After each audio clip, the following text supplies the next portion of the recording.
Hola, buenas tardes, soy Vanessa Cruz. Hoy vamos a ver una práctica acerca de columna, miembros inferiores y miembros superiores.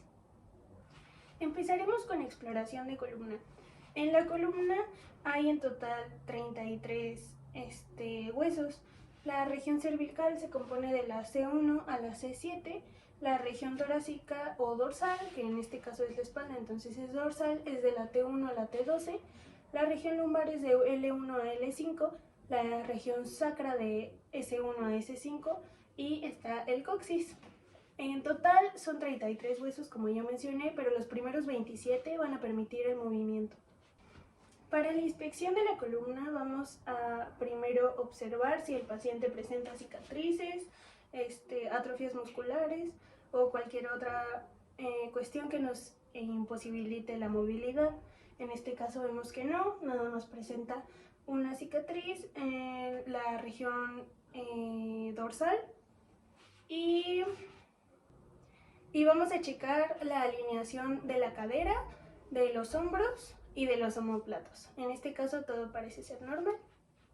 Continuamos con parte de la inspección, que es ver si no existe ninguna curvatura en la columna, para esto, o ningún síntoma de escoliosis. Para esto con los dedos seguimos las vértebras de nuestro paciente,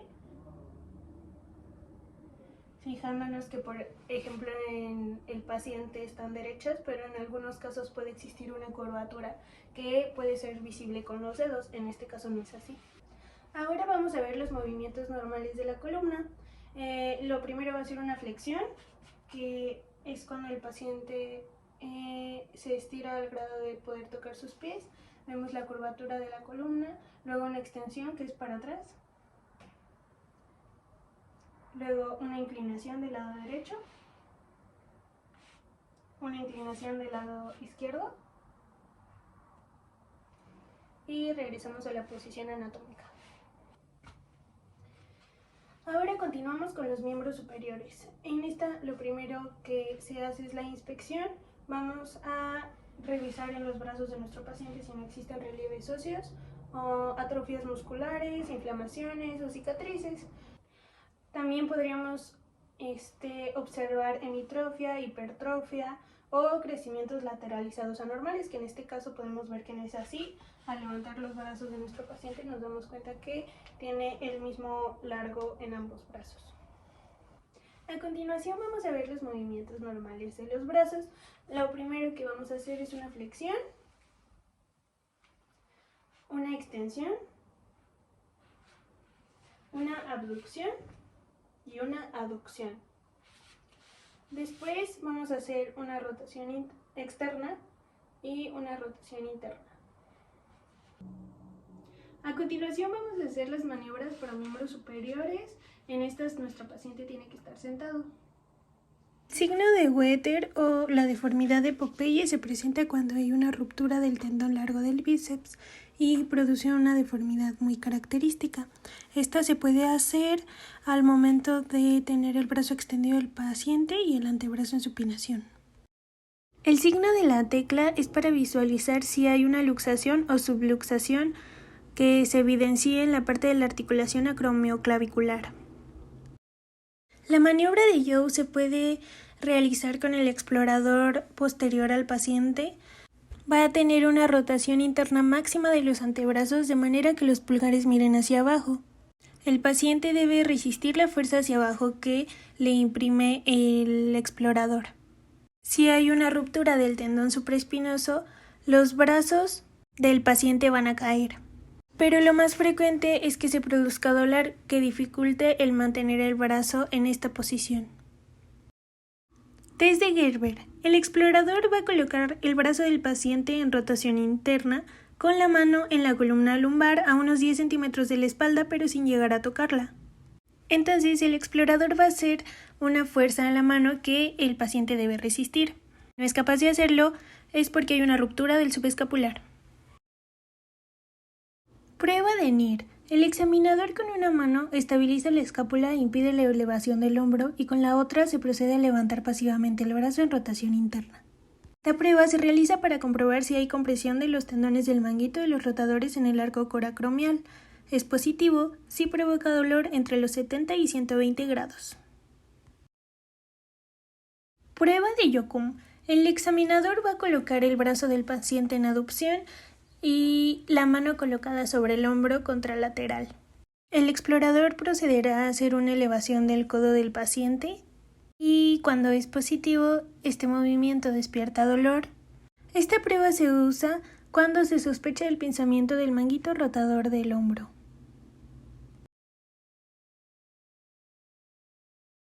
Signo de Watkins-Kennedy. El explorador va a sujetar el brazo del paciente con el hombro y el codo a 90 grados de flexión anterior. Se van a realizar movimientos de rotación interna pasivos rápidos, que es positivo si presenta dolor.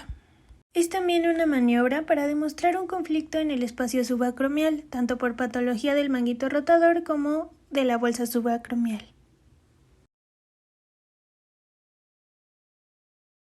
Impingement Test.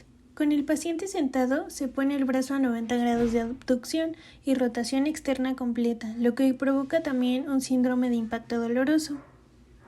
Realiza para comprobar si hay compresión de los tendones del manguito de los rotadores en el arco coracromial. Signo de Codman. Esta prueba valora los movimientos de la articulación glenohumeral y su calidad de forma pasiva. Puede referir lesiones del supra e infraespinoso o lesiones neurológicas si se presenta positiva. En esta maniobra se coloca el brazo en la máxima abducción posible. Prueba de Whipple. Aquí el paciente resistió una fuerza hacia abajo aplicada por el examinador sobre su brazo situado en antepulsión, con la palma de la mano dirigida hacia abajo y frente al hombro contralateral. Prueba del infraespinoso. Esta evalúa el desgarro del músculo infraespinoso. Con el paciente de pie, con el codo flexionado a 90 grados y el húmero en rotación interna, se solicita una rotación externa del antebrazo, que el examinador resiste. Si hay dolor o incapacidad para resistir la rotación, el test es positivo. Prueba del subescapular. Esta prueba es particularmente útil en los casos en los que el paciente tenga una disminución de la rotación interna.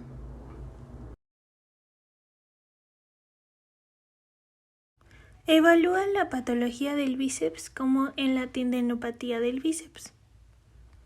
Con el brazo en flexión anterior de 60 grados a 90, codo extendido y mano en supinación completa, se indica al paciente que resista la presión hacia abajo que de la mano del explorador.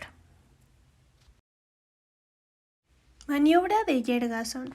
Con el brazo pegado al cuerpo, el codo en flexión de 90 grados y la mano en pronación, se provoca dolor en el tendón largo del bíceps al solicitar al paciente aumentar la flexión y la supinación contra la resistencia del explorador.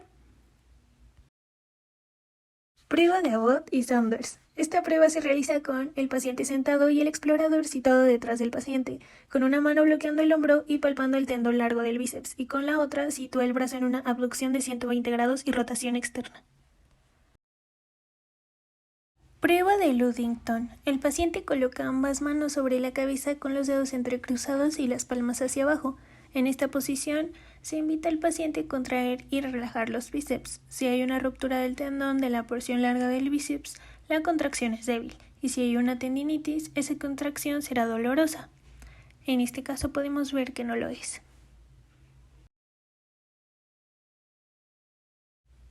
Prueba de aprensión anterior.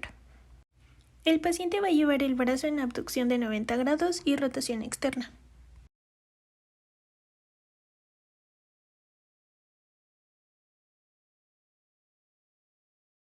Prueba de Cosen.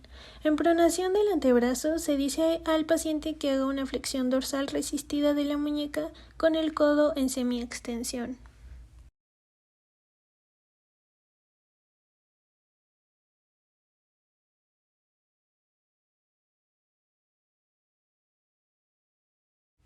Test de la silla. Esta prueba es provocativa y se le solicita al paciente que levante una silla liviana con el codo extendido y el antebrazo en supinación, con el objetivo de desencadenar dolor en el epicóndilo lateral. En este caso podemos ver que la prueba es negativa. Ahora pasamos a los miembros inferiores. En esto lo primero que tenemos que hacer, como en todo, es la inspección. Para comenzar en los miembros inferiores vamos a notar la simetría que tiene la cadera y los huesos de las extremidades inferiores. Este es el fémur y los de abajo son la tibia y el peroné, y aquí está la rótula. Ahora continuaremos con los movimientos normales de los miembros inferiores. Comenzaremos primero con una flexión, una extensión, una abducción. Vamos a realizar los movimientos normales de los miembros inferiores. Lo primero que vamos a hacer es una abducción de 45 a 60 grados.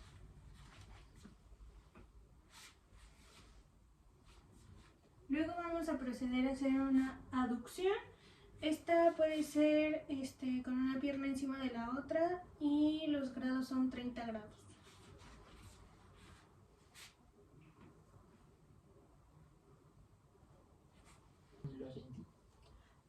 Rotación interna y rotación externa.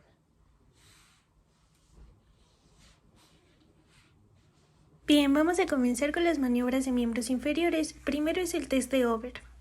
Nuestro paciente estará de cúbito lateral.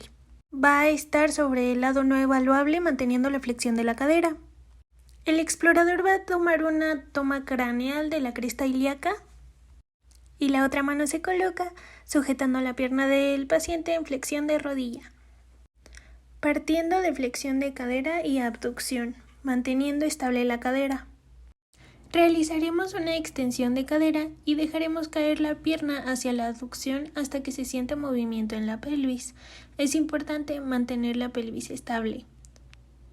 En este test podemos observar avulsiones frecuentes en los músculos isquiotibiales. Test del piriforme. Se va a colocar la pierna en máxima rotación interna y se provocará dolor al flexionar la rodilla 45 grados a 90 grados, en decúbito lateral forzando la aducción y la rotación interna de la cadera. Este test es positivo si se presenta dolor o si hay una palpación dolorosa. Test de Yeoman.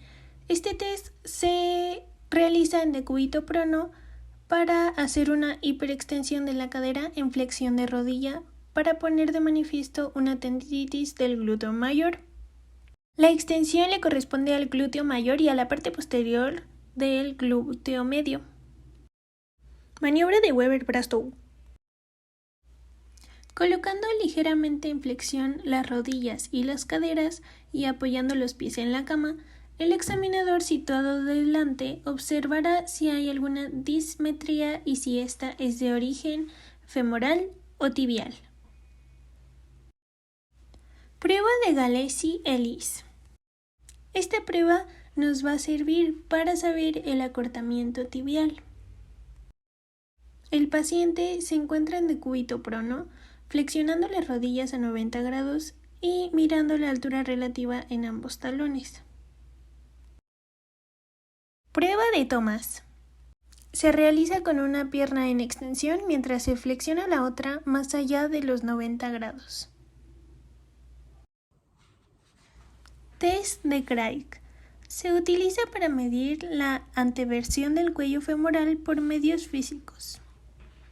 Con el paciente en decúbito prono y la rodilla flexionada a 90 grados.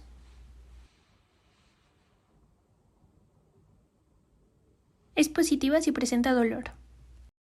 Valoración de movilidad de caderas. La flexión es de 110 a 120 grados, la extensión es de tan solo 10 a 15 grados, la abducción está entre los 45 a 60 grados, la aducción es de unos 30 grados, la rotación interna de unos 30 a 45 grados y la rotación externa es de un promedio de 45 grados. Test de Stinchfield. Se le indica al paciente que levante la pierna a explorar con la rodilla en extensión y contra la resistencia del examinador. Se valora la fuerza muscular de los flexores. Prueba de Ambril. Con el paciente en decúbito supino y las rodillas en extensión se golpea varias veces en el talón y si se provoca dolor en la cadera si hay una patología degenerativa. En este caso no debería presentar ningún tipo de dolor. Ahora continuaremos con exploración de la rodilla. Bien, en las articulaciones de la rodilla nos encontramos con el ligamento cruzado posterior, que lo podemos encontrar de este lado, el ligamento colateral medio, el menisco medio, el ligamento cruzado anterior, el ligamento colateral lateral y el menisco lateral y la rótula en medio. Vamos a seguir con las maniobras de rodilla y lo que se muestra es el signo de piloteo rotuliano. Consiste en exprimir con una mano el fondo de saco subcuadricipital y con el dedo índice de la otra empujar la rótula hacia abajo para ver si se deprime por la presencia de más o menos líquido articular. Esto nos informará respecto a su origen si es inflamatorio. Maniobra del cepillo. Con los dedos pulgar e índice de ambas manos se valora su situación y se moviliza arriba y abajo y a derecha e izquierda. El signo de Soyen es la resistencia sostenida, consiste en bloquear la rótula hacia distal y hacer que el paciente haga una contracción brusca del cuádriceps. Signo de Steinman 1. Con el paciente en decúbito supino, el explorador fija la rodilla con la mano izquierda con los dedos en ambas interlíneas y con la otra mano tiene la rodilla en una flexión de 60 grados e imprime una serie de rotaciones rápidas. Signo de Böhler. Con el paciente en decúbito supino y la rodilla en flexión, se efectúa un varo y un valgo alternativos. En una lesión del menisco interno, puede provocar dolor cuando se acentúa el varo. Y en una lesión del menisco externo puede provocarse dolor cuando se acentúa el valgo. Signo de Bragard. En rotación interna y externa alternantes, con la rodilla a 90 grados de flexión, el dolor aumenta o disminuye consecutivamente. En rotación externa, el menisco interno y en rotación interna, el menisco externo. Test de MC-Murray. Con el paciente en decúbito supino, la rodilla doblada y el pie en rotación externa completa, el explorador estira la rodilla y se provoca un resalte en la interlínea interna si el menisco interno está lesionado. La prueba puede servir también para el menisco externo si la pierna se coloca en rotación interna. Signo de Finocchietto. Se hace con la rodilla en flexión de 90 grados, haciendo una maniobra del cajón anterior como para valorar el cruzado anterior. En un momento puede producirse un salto muy violento que parece un cajón anterior positivo, pero de reducción espontánea. Maniobra de valgo forzado. Con el paciente en decúbito supino, el explorador sujeta la rodilla por la cara externa con una mano y con la otra sujeta el pie, mientras imprime un valgo forzado. Se hará primero en extensión completa y después a 30 grados de flexión. Maniobra de varo forzado. Se hace de la misma manera pero cambiando la mano y forzando el varo. Los principales estabilizadores laterales son el ligamento cruzado anterior. Test de Moragas. Sirve para valorar la integridad del ligamento lateral externo, con la pierna en rotación externa y flexión y el pie cruzado por encima de la otra pierna. Se abre la interlínea externa, pudiéndose palpar con el pulgar el cordón tenso del ligamento lateral. Si se puede palpar, eso significa que no está lesionado. Test de cajón anterior. Se hace con el paciente en decúbito supino, la cadera en flexión de 45 grados, la rodilla en flexión de 90 grados y el explorador agarrando el pie del paciente para inmovilizarlo. Test de Lachman-Triad.